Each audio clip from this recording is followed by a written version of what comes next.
Ledakan sebuah video anonim, dua kata yang mengguncang sistem. Jakarta. Dalam sebuah rekaman video amatir yang viral di media sosial, seorang pria tanpa identitas menyatakan dua kata yang langsung mengguncang dunia hukum dan hiburan tanah air. Saya disuruh. Dengan wajah disamarkan dan suara dimodifikasi, video ini menyeratkan adanya skenario terencana yang menjerat aktor terkenal Amar Zoni. Tidak ada nama yang disebut, tidak ada lokasi yang dikonfirmasi. Namun justru dalam kesederhanaannya, video itu memiliki daya ledak yang luar biasa. Publik tersentak. Video tersebut menyiratkan bahwa kasus penyalahgunaan zat terlarang yang menjerat Amar Zoni untuk kedua kalinya bukanlah semata-mata kesalahan pribadi, melainkan, menurut pengakuan sang pembicara, ada skenario di balik layar, sebuah perintah dari pihak tertentu yang menyuruhnya menjebak sang aktor. Fakta bahwa video ini muncul di tengah kebuntuan opini publik membuatnya langsung mencuri perhatian dan viral.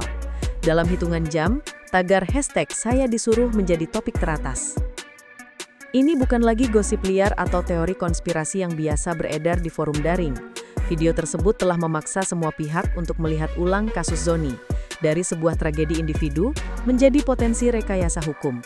Dampaknya pun menjalar cepat ke berbagai pihak yang selama ini berada di pinggir sorotan. Tapi siapa sebenarnya yang berada di balik rekaman ini, dan apa motif sebenarnya?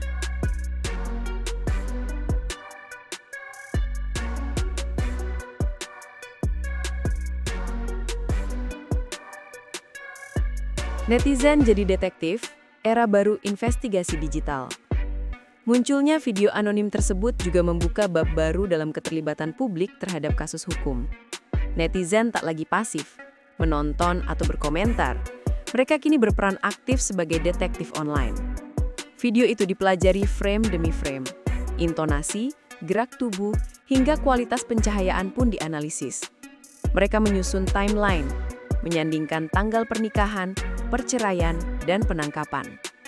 Postingan-postingan lama dari Amar Zoni, Irish Bella, dan Haldi Sabri yang dulu luput dari perhatian, kini dibedah. Apakah ada petunjuk tersembunyi?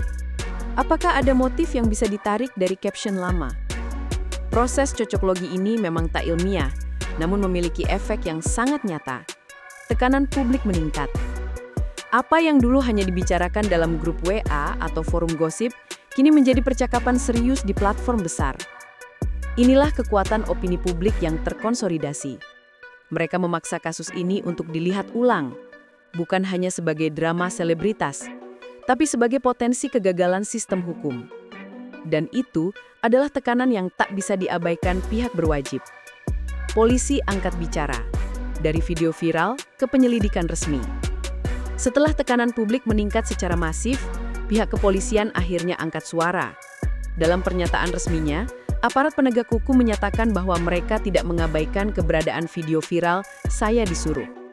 Justru sebaliknya, penyelidikan awal sedang dilakukan untuk memverifikasi isi video, termasuk keaslian pengakuan dan kemungkinan adanya unsur tindak pidana yang lebih luas. Ini adalah perkembangan yang sangat penting. Untuk pertama kalinya, sebuah konten viral yang berasal dari sumber anonim mendapat perhatian serius dari institusi hukum. Artinya, proses hukum kini tidak hanya berdasarkan barang bukti konvensional, tetapi juga memperhitungkan tekanan dari media sosial sebagai faktor pemicu pengungkapan kebenaran. Pernyataan ini menjadi titik balik.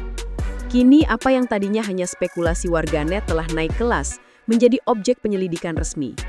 Artinya, peluang terbukanya proses pemanggilan terhadap pihak-pihak yang disebut-sebut, termasuk Haldi Sabri, bukan lagi sekedar fantasi publik.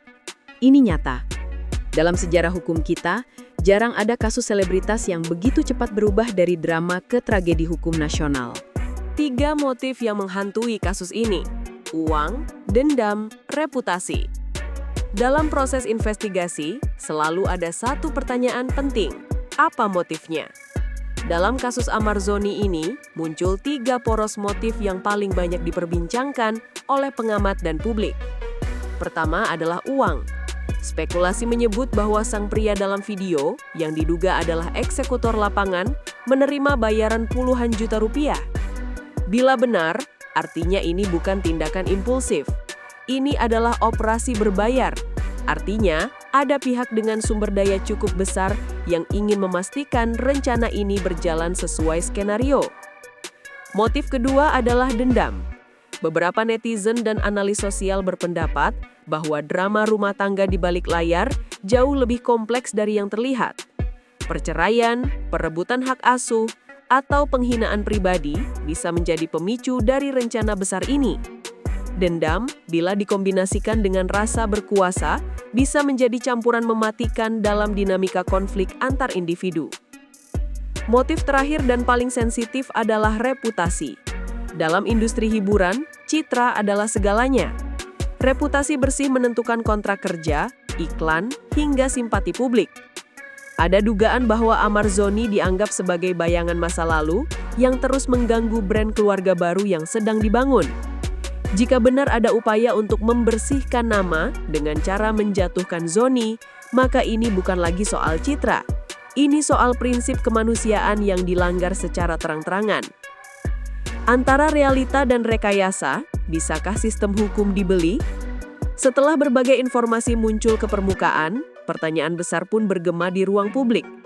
Apakah sistem hukum kita begitu rapuh hingga bisa direkayasa hanya dengan uang dan koneksi? Apakah seseorang bisa dijebak secara terstruktur dan dibawa ke ranah hukum tanpa melalui proses yang adil? Ini adalah ketakutan kolektif masyarakat.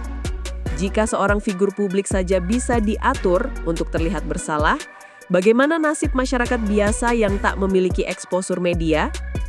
Isu Amar Zoni kini telah menembus batas gosip dan berubah menjadi krisis kepercayaan nasional. Kita bukan lagi bicara soal selebritas yang jatuh. Kita bicara soal kemungkinan retaknya fondasi keadilan. Inilah sebabnya banyak pengamat hukum menuntut agar penyelidikan ini dilakukan secara transparan, cepat, dan menyeluruh.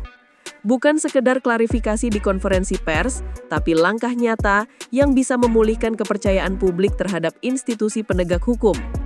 Jika tidak, maka kasus ini akan menjadi luka terbuka yang membusuk di tengah sistem yang seharusnya menegakkan kebenaran. Polarisasi publik, korban atau dalang? Peristiwa ini juga menciptakan perpecahan tajam di tengah masyarakat. Masing-masing pihak memiliki pendukung fanatiknya sendiri. Ada yang yakin bahwa Amar Zoni adalah korban konspirasi yang ingin disingkirkan secara sistematis. Tapi tak sedikit pula yang percaya bahwa ini hanyalah drama baru dari aktor yang sudah beberapa kali tersangkut kasus serupa. Sementara itu, kubu Irish Bella dan Haldi Sabri juga tak lepas dari sorotan. Di satu sisi, banyak yang tetap melihat mereka sebagai keluarga yang sedang membangun kehidupan baru dan layak dilindungi dari isu masa lalu. Tapi di sisi lain, ketidakjelasan sikap dan minimnya klarifikasi membuat banyak netizen mulai menyusun narasi alternatif. Narasi yang semakin hari semakin rumit dan semakin menyeret nama-nama yang sebelumnya dianggap tak terkait. Kondisi ini memperlihatkan betapa kuatnya pengaruh media sosial dalam membentuk persepsi, bahkan sebelum kebenaran resmi terungkap. Polarisasi ini berbahaya, karena jika tidak dikelola dengan baik, bisa memicu lynch mob digital, penghakiman massa yang tidak berbasis bukti, melainkan emosi.